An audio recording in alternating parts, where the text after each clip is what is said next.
I had an interesting... The way our relationship is, I had like a friend like you in high school. Oh, wow. He was beautiful? Beautiful guy? He was actually good looking. Warm hands, great hugger. Smelled good. Smelled good? Yeah, it's amazing. I had a bunch of friends in high school that were... Bullshit. Huh? That were like kind of the popular kids in the high school. Because they were all imaginary, and I made them the popular kids. But oh my God, Jack is calling. Our manager is having a holiday party tonight. And we're making him money, and he's bothering us. And he has texted me 10 fucking times. Jack, if you're listening to this shit, you take a percentage of the podcast. Jack, you make nearly as much as I do on this fucking show. And you're like, why aren't you guys here? Jack, that's a fun fact. Jack, our manager, makes, I think, 15% off this podcast? Yeah. And and I make 30. That's very close to what Jason makes. And it's just... Somehow in my mind, it's the same. Because he makes 15%. No, he makes 15% of our 100%. Oh, shit. So that means...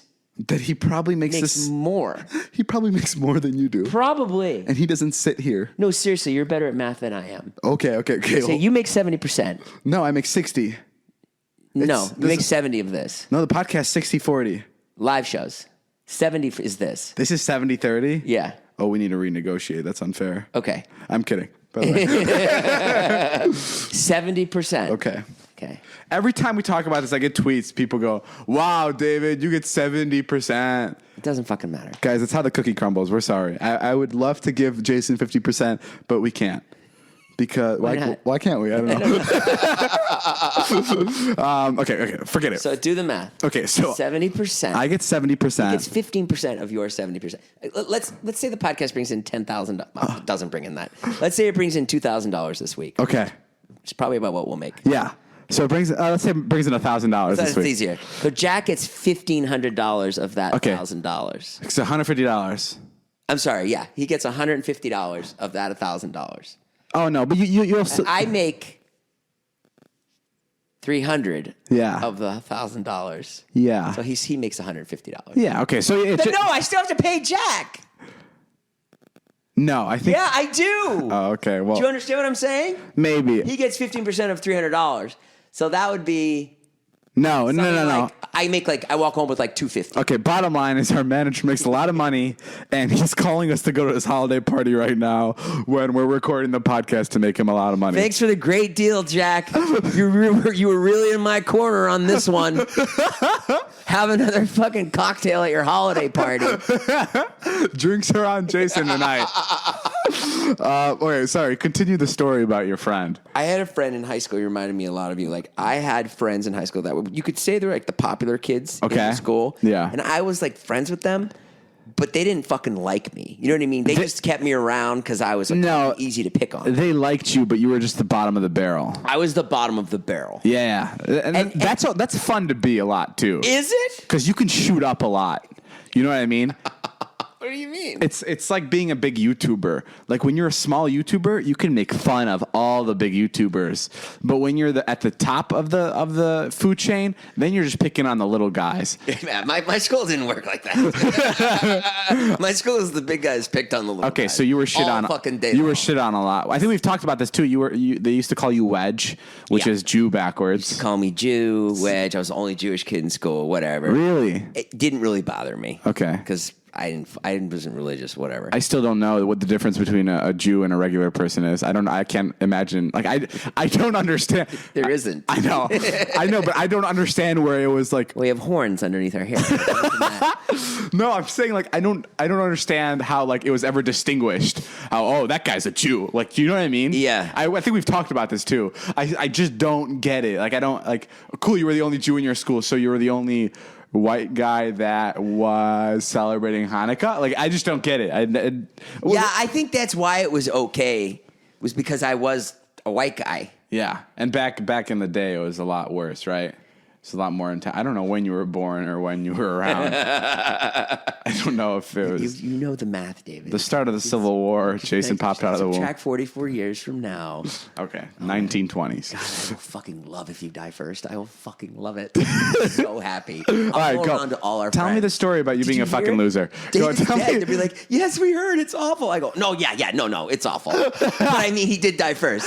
All right, go. Tell me the story. So anyways, there was this kid. His name was Pat Taylor. Well, great. Now everybody knows. Oh. Okay. Matt Naylor. Matt Naylor. His name was Matt Naylor. Okay. Matt Naylor. Anyways, and so he tormented me. Yeah. But he was my friend also. Uh-huh. He just made life really fucking difficult for no reason. Kind of like what you do to me. Like, for instance, one time he put like human shit in my mother's underwear drawer. Holy fuck. Yeah.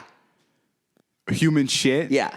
And my mom was so nice. She would just be like, "Oh, it's okay, Pat. It's fine. It's no problem." Because I was new to the town. Yeah. My mom wanted me to have friends. Oh, Jesus Christ. So I'm like Vardon. Okay. Yeah. So then I went, and so I moved to this new town, and like, I didn't know anybody. And they were like, "Well, he's fucked," because no one liked him at the other town. Yeah. He's like, "So how's he going to make friends at this new town?" So I was like, all right, I'll just do my best, whatever. So my mom would invite them all over and be like, come to our house. We've got the best house. It's so much fun. Okay. Right? But in the meantime, Pat Taylor, like, copied the key to the apartment. Get the fuck and, out like, of went here. and fucked a girl in the apartment. In whose apartment? My mom and I lived in an apartment. In your mother's apartment? Yeah. Like, she came home and he was in there with a girl. Like, fucked up shit. Yeah. He made a key. Yeah. You weren't friends with these guys. No, these were my friends. These were like my close friends. Like there were people in their group that were like nice, that wouldn't fuck with me, like Todd or something. But like there were a couple that were just like, they were just out of their fucking mind. One time my mother's boyfriend, he woke up, he used to have this red striped robe, and he drank a lot, and he was like always hungover every morning. He was a good drunk. He's just sitting at the kitchen table, and he's like, he reaches for the pocket in his robe. He reaches in there. He just pulls out an egg. An egg? Yeah. Why? He's just like, what the fuck is this? Lorraine, there's a goddamn egg in my fucking robe. She's like, oh, I don't know, Jimmy. I don't know. Why would there be an egg in your robe? Why was it there? Pat Taylor put it there. Who the fuck do you think put it there? So he'd come over. He would just do shit. He'd have sex. He'd have sex in your apartment, and then he'd spread out a dozen eggs all around the house for your parents to find. Yeah, he would just do crazy shit like that. And then his dad was a football coach, and one time, Oh fuck! So this was Pat Taylor. Yeah. This is Pat Taylor. Like lead. Like was he a quarterback? no, he wasn't. He wasn't good at sports. Oh. Which I think that's why he was good at sports, but he wasn't good at football. He didn't play football. Yeah. One time I saw his dad fucking just chew him out. Yeah. What It happened? was great. I was excited. Did you? Oh, you. Okay, I know the exact relationship you had with him. What? It makes sense. It's just like I had this relationship with people too. Tell me. No, I actually haven't. I was trying to relate. Oh, well, make it up. No, but I totally, I get it. Like I've seen this. Like I've seen it in movies. Sure. It's like, you know what it almost is like? It's like almost like when a victim falls in love with its like accuser. Sure, a Stockholm syndrome. Stockholm syndrome. That's what it is. It's almost like that, Right. but not as extreme. Yeah. Kind of like you kind of do like the guy, or maybe it actually is exactly Stockholm syndrome. I have Stockholm syndrome with you. I like you. I didn't like Pat. Okay, I'm not that awful. No, you're not that awful. But I was glad. But Pat would do this shit, and he wouldn't record any of it. So he was just doing it because He was a real OG Because he was just fucking evil. Yeah, he was just evil. And that's how you got picked on. What was the worst thing that anybody did to you in high school? The worst thing anyone did. Oh, fuck. One time Pat Taylor came over with his mother's station wagon. Do you know what a station wagon is? Yeah. Yeah. It's like before they had SUVs. It's like a big car. Yeah. Big car that would just like flip out the back. Yeah. So they were like driving in the car, and they were like, "Come on, jump!" Oh, I remember the story. I told you the story, yeah. And I jumped, and he slammed on the brakes, and I got hurt pretty bad. That's fucking. It's literally out of a fucking like 80s movie. What else happened? I don't know. I don't remember, David. I blocked it all out. I wasn't terrorized that much in high school. I told you about my coach. Yeah, this is why you turn into a comedian, or at least half of one. Yeah, I mean, what Because- about you? Would you have a terrible story from high school? I don't, other than the guys that would call me Justin Bieber on the school bus and would ruin my day. That Russian kid. Yeah, the Russian Go kid. fuck him up. Should we? Why don't we go visit him and shoot him for the vlog? I just shoot him? Shoot him. With a gun? For the vlog.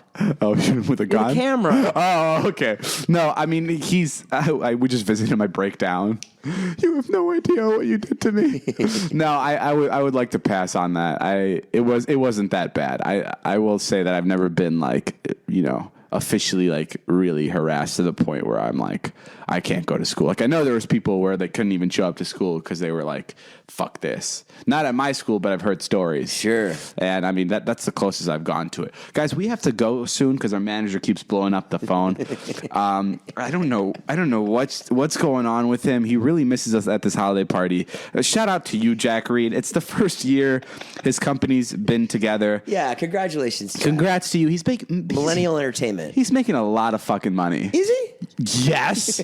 You're like, David, you're like, Jason, I make a lot of money, therefore Jack is making a lot of money. No, I mean, he has a bunch of clients. No, he does. He takes care of all of us. He does. He's very, very good. He gets us a lot of jobs. He's very good. He's the go-to guy when it comes to. Looks out for the whole crew. Yeah, if you ever get on social media, he's the guy to go to. And now we have to go to his party and pay our respects and thank him for all the jobs he's gotten us. But before I leave you guys, I have to let you know, HelloFresh is a meal kit delivery service that chops, plans, and delivers your favorite step-by-step recipes, pre-measured ingredients, so you can cook, eat, and enjoy. Choose your delivery day for when it works best for your busy schedule. HelloFresh offers a wide variety of chef-curated recipes that change weekly, and HelloFresh makes it easy to cook delicious, balanced dinners for less than $10 a meal. And you won't spend all night in the kitchen because recipes only take around 30 minutes, Dave. That's amazing. Well, 30 minutes, that's as long as I take to go for a run. Mm-hmm. Yeah. Yeah, that's about as long as it takes, and then you can come back and have your HelloFresh. HelloFresh, because you can feel confident when cooking. We turn into two, 6-year-old women. Feel confident when cooking HelloFresh with the simple recipes outlined on pictured step-by-step instruction cards. Hall of Fame, customer-voted favorite, Juicy Lucy Burger, and tomato, onion jam, and arugula salad. Holy fuck. Kristen made that the other night. That's a good fucking name for a burger. It was delicious. I'll have the Juicy Lucy with a side of tomato sauce. Dude, that sounds amazing. I just love the word onion jam. Ooh, I'm not a fan of onions, but it's totally cool. It sounds like an outdoor concert. Onion jam. Yeah. Jason just had the Juicy Lucy, and it was the best. I mean, HelloFresh, guys. Bottom line is you just go on HelloFresh, HelloFresh.com, enter Views 30, and I guarantee you won't regret it. It'll come to your door. Yeah, and we did try the food last week. We did. It's delicious. It is delicious. Kristen made it, and she's a wonderful chef. Guys, use the code Views30 for $30 off your first week of HelloFresh. All right, that's all the time we have for today's podcast. My name is Jeff. HelloFresh, we love you. This has been Jason Nash. Thank you, HelloFresh, for coming on the show. Bye, guys. Mom, I'm sorry for David's comment at the top of the program. All right, I'll see you guys later.